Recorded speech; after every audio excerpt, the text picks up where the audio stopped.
lagi satu yang penting. Apa kuwi? Perangan sepeda motor busi. Ndi? Busine ndi, Mat? Busi. Biasanya tengah jeng. Heeh, lah ya goleki. Nggih. Sing ndi? Hei. Kok iso mbok bukain ngisor ki? Sire kon goleki. Ya maksud diudingi sing kuwi ngono lho. Sik rene ta? Piye? Sepeda motor loro itu. Kene to. Sawi, montore apa ki? Nah, tak golekne busine, Pak. Nggih. Oh, niki nggih mboten enten nih. Loh, sepeda motor lanang kok ndenek busine? Mboten enten. Sumpah enek. Sik ta ora percaya we. Aku nggawa.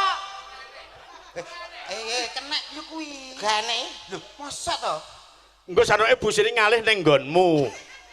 Oh iya, mau tak cepat. Malih. Nggih.